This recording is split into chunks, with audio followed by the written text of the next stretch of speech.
it was going to be sunny all day.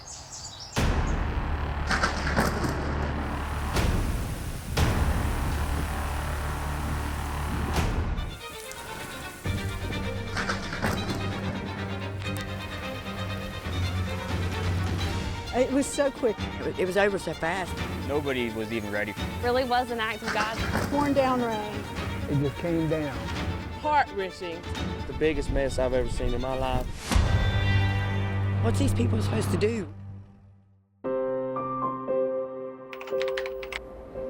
All right, guys, I'm coming in.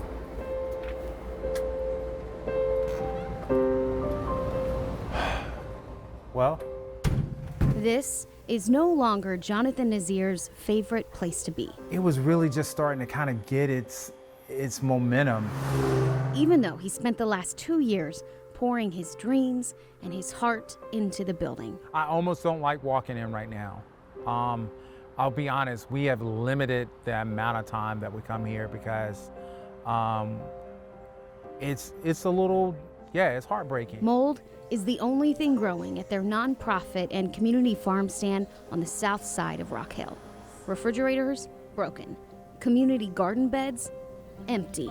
And their greenhouse, riddled with holes from hail that tore through it like it was made of tissue paper on April 20th, 2024. This storm was so strategic in where it hit. You could see in that storm that was just ice. So much ice.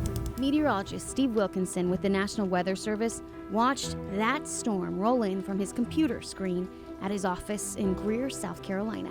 Their main forecasting tool towers over their small building, a WSR 88D Doppler radar. It's a fancy name for the most advanced form of weather radar. Things on a storm scale change moment by moment, minute by minute. Though it can't catch everything. Tiny little cell with a brief little hook on it for like one scan, a little velocity rotation that was gone. Like the EF1 tornado that touched down in Claremont, North Carolina on January 9th, 2024. Killing one and injuring 4 others.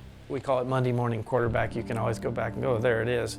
But at the time, it was not obvious. The tornado moved so fast that radar barely picked it up, and it all happened on the ground. The point is what's on the ground is what matters. Ideally, these types of radar are within 70 miles of communities and cities, but the radar in Greer is 90 miles away from the Charlotte metro, which means millions of people fall into a radar gap. It's always been critical, but it's even more critical the more people you pack into tighter areas. The way radar works is the further you get away from it, the harder it is to see what happens on the ground.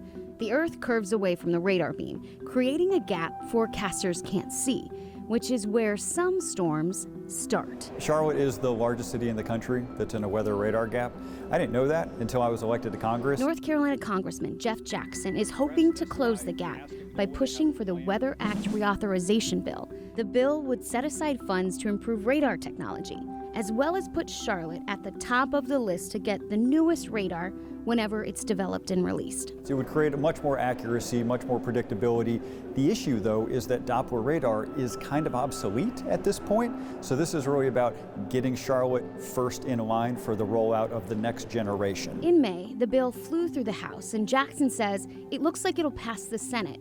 He's hopeful it'll be on the president's desk by the end of summer. Still got some work to do. Finally, closing the radar gap. Right now, we don't have a new roof on, so we're still under tarps. And I mean, I don't think I've looked at the news so much before in my life. The mold dotting the walls of their store continues to spread. Jonathan knows they need to fix it.